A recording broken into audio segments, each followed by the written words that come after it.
Jesús fue un luchador social cualquiera. O sea, como un Che Guevara, sin lo homofóbico, un Martin Luther King o ya más nuevo una Malala. O sea, vean el nivel. Pidió que le diéramos de comer al hambriento, que le diéramos de beber al sediento y además de todo, gratis.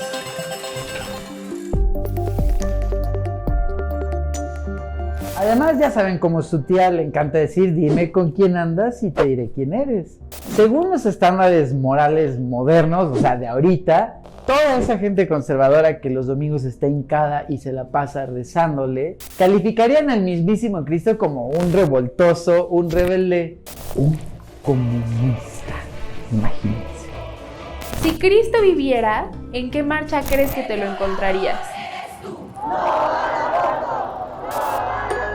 El Jesús histórico. No crean que he venido a traer paz a la tierra. No vine a traer paz, sino espada. Creciste viéndolo en el Canal 5 todos los años durante todas las vacaciones de Semana Santa. Está en el cuarto de tu abuelita y además te sacabas de pedo cada que lo veías crucificado los domingos en la iglesia. Conoces a Jesús como el Mesías. Pero lo que no sabías es que Mesías se usaba para cualquier persona que tuviera un poder sagrado. Y Jesús no fue el único Mesías de su tiempo. Entre el 40 a.C. y 73 años después de su muerte, existieron al menos 5 Mesías. Marvin Harris, uno de los autores más importantes del materialismo cultural, explicó que los mesías eran sumamente importantes en la antigüedad porque los pueblos creían que sin una intervención divina, pues no iban a ganar las batallas. Y tú dirás, pues achis, ¿cuáles batallas? Jesús luchó contra una sociedad desigual. El pueblo judío vivió antes, durante y después de Jesús bajo el dominio romano. Por eso buscaban un estado independiente. Pero además hubo grupos que se rebelaron porque querían acabar con las consecuencias de la colonización. Los judíos que vivieron bajo la colonia romana en su mayoría eran campesinos sin tierra, artesanos mal pagados, criados o esclavos. Los pobladores se quejaban de los impuestos y la corrupción, entre otras cosas. Algo así como México durante la época priista. Aparentemente la cosa no ha cambiado mucho en 20 siglos. Aunque lo que conocemos de él es esta narrativa cristiana de que era el Salvador, que vino a limpiar el pecado del mundo, hay evidencias que nos dicen que Jesús fue parte del movimiento militar mesiánico, que buscaba la emancipación sobre el Imperio Romano. O sea, era chairo.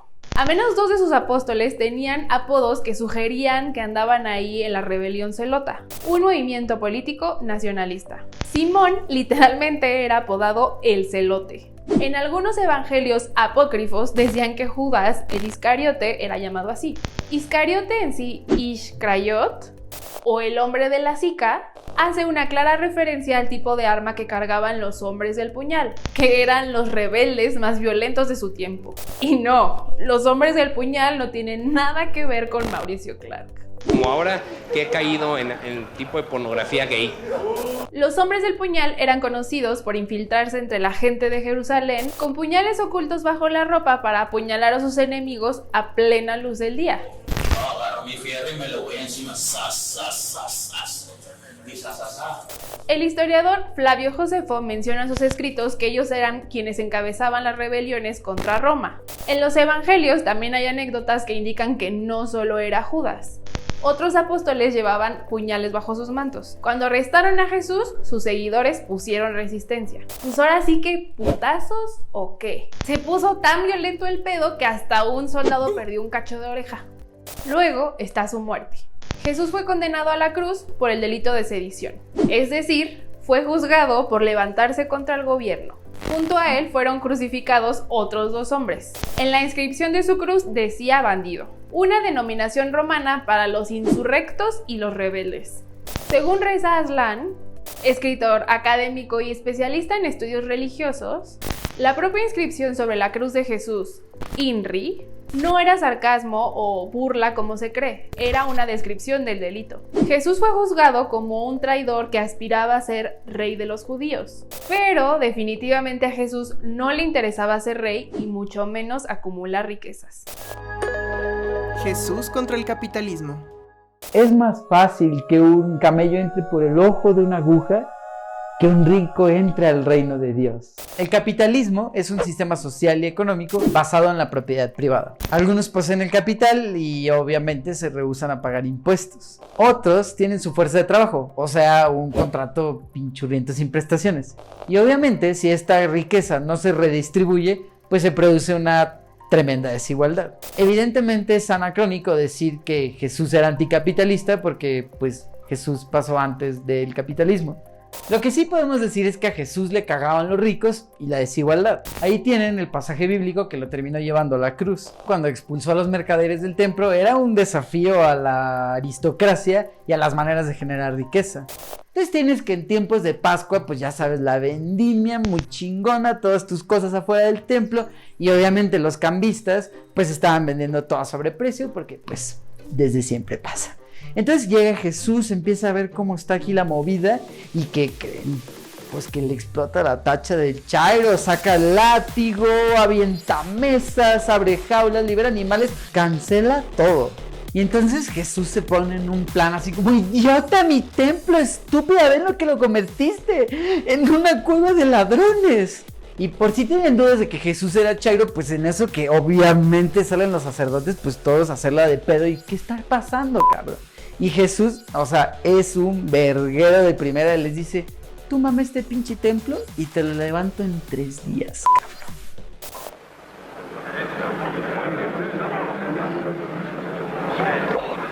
Y entonces obviamente Jesús pues en su papel completo de chairo, de revoltoso, haciéndola de pedo, y obviamente salieron los sacerdotes y que le dicen, esas no son formas. O sea, él era la personificación completa de la peor pesadilla de sus tías, anarquista, revoltoso. Si eres de esos güeyes que dicen que no son formas y hay maneras y que bla bla bla, a Jesús le hubiera valido madre y te prende el Palacio Nacional, pero así.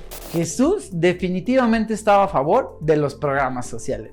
En Lucas 3:11 él lo dice clarito, el que tiene 2 túnicas que comparta una con la que no tiene, y el que tiene para tragar, pues que comparta para tragar. O no se acuerdan cuando Jesús literal levantó el evento, o sea, llegó a una fiesta, multiplicó el pan, multiplicó el pescado, o sea, la fantasía. Y además, sin cover, hermano. Y obviamente tu tía panista seguro te va a decir, es que el pedo es que era gratis el pan y el pescado, no que hubiera esclavos en Roma, evidentemente. En la parábola del rico y el granero, Jesús dejó claro su postura con la acumulación de riquezas. Pues ahí tienes la historia de un riquillo que de repente tuvo una cosecha chingona que no hallaba ni dónde ponerla. Entonces, como antes no podías invertir en la bolsa o guardar dólares, por supuesto que se le ocurrió mandar a la chingada a sus graneros, hacer unos enormes donde le cupiera toda su cosecha, y pues no se le ocurrió como invitar a toda la banda a hacer una carne asada. Entonces, pues Dios le dijo, ¿la bebes o la derramas? Por pinche avaro, porque pues cuando uno se muere no se lleva ni madres al cielo. Si ponemos esta historia en el contexto actual, pues el granjero evidentemente sería la industria alimentaria. Hay nada más para que se den un quemón, la ONU estima que 1.300 millones de toneladas de alimento se desperdician al año. Eso de que si nos organizamos, comemos todos, es muy muy real, amixers. Pero pues ya ven que es bien gracioso este sistema capitalista, que pues vamos a depredar todo el ecosistema para que al final tengamos mucha comida, como el granjero, y pues la tiremos, porque regalar es muy comunista, ¿no? Aunque bueno, ya quedó claro que eso no le gusta a Diosito, ¿verdad? Y no, Jaime, no se trata de que se esfuerza más obtiene más, porque ni en pedos Slim se esfuerza más que el jornalero que cosecha tu arúgula orgánica 12 horas bajo el sol. Jesús contra la misoginia. Hijas de Jerusalén, no lloréis por mí, sino por vosotras mismas y por vuestros hijos. Jesús siempre estaba rodeado de mujeres y de machos de izquierda. Jódete, Pedro. Se rodeaba de ellas porque le gustaba su compañía y su conversación, y eso era absolutamente revolucionario. Neta.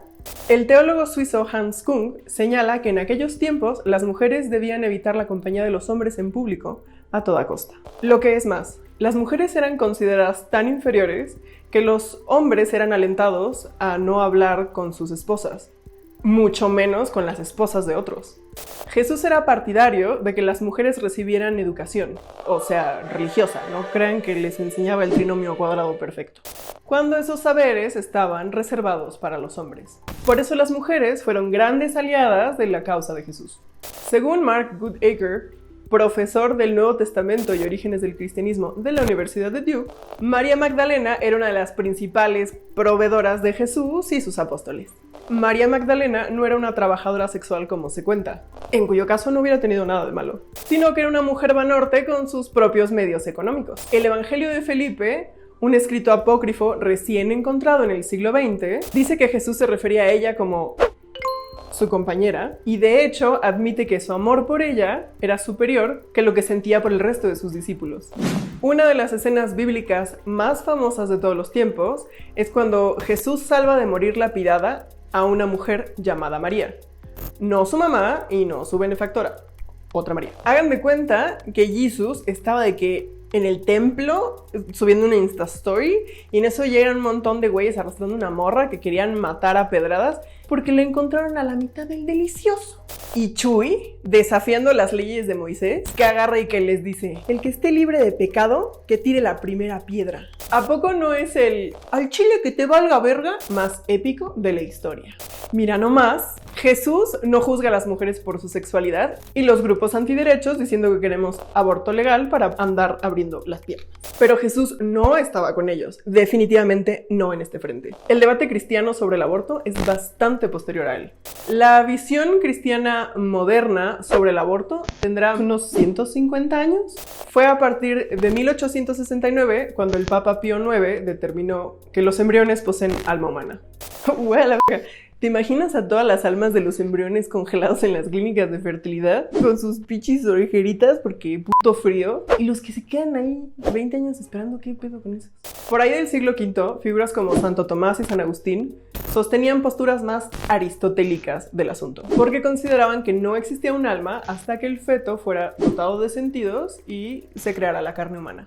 O sea, coincidían más con las legislaciones vigentes para interrumpir el embarazo, que contemplan el procedimiento antes de que se tenga un sistema nervioso central funcional. Previo a los debates cristianos modernos sobre el aborto, estaba la Torá.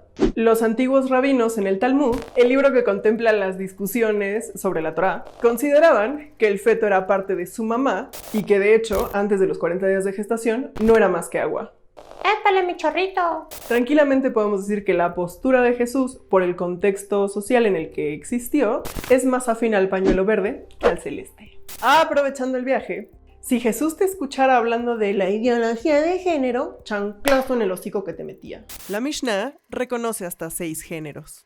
Güey, ni Jesús cree esa mamada de que Hombre, pene, mujer, vagina. oye, güey, ¿qué pedo? ¿Qué pensaba de los gays? Jesús contra la homofobia. No juzguéis y no seréis juzgados. No condenéis y no seréis condenados. Perdonad y se os perdonará. La postura de Jesús sobre la homosexualidad es difícil de definir porque no dice nada de eso en la Biblia. Lo que sí tenemos son historias, chismes pues. Hay un pasaje bíblico que destaca porque es el único militar que le pide algo a Jesús. Pues ahí tienes que Jesús estaba tirando rostro en un lugar y en eso que aparece un centurión romano y que le dice: Señor, mi muchacho está enfermo de parálisis en casa y sufre terriblemente. Y bueno, hasta ahí todo bien, no notan nada raro hasta acá, ¿no? Pero Mateo utiliza en el Evangelio la palabra pais, que erróneamente se traduce como sirviente. Pero ojo, acá está el truco, porque otras traducciones describen la palabra pais como muchacho, amado o favorito. Ya me entiende. Y las últimas dos son las que más sentido hacen con el relato. En aquella época, los soldados utilizaban esa palabra para referirse a sus jóvenes amantes, o sea, eran sus sugar daddies.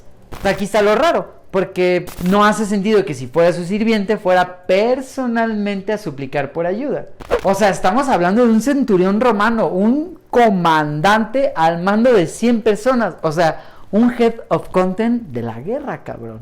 Otra cosa que nos hace sospechar es que el centurión le pide el milagro a distancia porque le dice no es digno de entrar a su casa. ¿Por? En ese tiempo todo el mundo quería la exclusiva de Jesús, quería milagros VIP. Imagínate, entra a tu casa y te convierte el agua en vino. Entonces hace mucho sentido que el centurión sintiera vergüenza, porque a los judíos no les checaba mucho esa idea de la homosexualidad. Pa' pronto, no era su sirviente, era su amante. Y Jesús súper woke, o sea, ni se inmutó. Le realizó el milagro a distancia porque cuando el centurión llega a su casa, su chacal estaba intacto. Cuando los grupos antiderechos quieren justificar su odio contra la comunidad LGBT, recurren a la Biblia. Su fab es el Levítico, un libro del Antiguo Testamento que dice que los gays deberían morir. Si uno se acuesta con varón como los que se acuestan con mujer, los dos han cometido abominación. Ciertamente han de morir. Su culpa de sangre sea sobre ellos. Levítico 20:13. Es muy conveniente que les importe este fragmento en específico, pero que ignoren otras cosas que el mismo libro condena. Como por ejemplo, comer conejo, pulpo, puerco, serpiente, camarón, etc. Ver desnudas a las mujeres que estén menstruando porque son mujeres impuras. Andar de pinche chismoso en el pueblo. Doña Pilar, le vale verga si la vecina anda de cusca, ¿no? Mezclar ganado de distintas especies y adiós a los policultivos también. La mezcla de 2 clases de material para tu ropa. Güey, ¿esto tiene licra? Sí, güey. Verga, güey, estoy condenada. La moronga y cualquier alimento con sangre. Cortarte el cabello de las sienes y despuntarte la barba. Güey, ya se chingó la Justop. Ir con adivinas, a la verga a todos los que sigan a Moni Vidente. Ser un facho xenófobo. Bueno, dice que trates bien a los extranjeros que moren en tu tierra, pero se entiende, ¿no? Hombres y mujeres adúlteros, a la verga a los dos por infieles. A estos grupos les vale madre si Jesús ya hizo el reboot de la Biblia. Y por lo tanto hay un montón de cosas horribles que ya no aplican. Y les pregunto a ustedes, señoras juzgonas y homofóbicas, ¿a qué Dios le rezan? Conclusiones. ¿En verdad Jesús vino a limpiar el pecado del mundo o fue un revolucionario que luchó por la libertad? ¿Habrá querido que en su nombre se edificaran templos cubiertos con oro mientras hay gente que se muere de hambre? ¿O que se justificara el odio al prójimo en su nombre? Jesús alzó la voz y el látigo contra la autoridad. Se pronunció por los vulnerables y repudió a los tibios. ¿Qué diría Jesús sobre los sacerdotes pederastas? De la relación de la iglesia y los gobiernos de ultraderecha. De esos que les vale la integridad de los pueblos originarios, de la comunidad LGBT o de la naturaleza misma. ¿Qué diría de los cristianos que torturan a los gays y a las lesbianas con terapias de conversión o violaciones correctivas? ¿Qué diría de las familias que cobijan violadores, pero que expulsan a sus hijos gay porque pues no es un camino para la cristiandad? ¿Qué diría de los hombres que golpean a sus esposas entre semana y van a misa los domingos? Que justifican con su Biblia el odio que le tienen a las mujeres, homosexuales y pobres. Les doy un mandamiento nuevo. Ámense unos a otros, como yo los he amado. El amor mutuo entre ustedes será el distintivo por el que todo el mundo los reconocerá como discípulos míos. Bendiciones.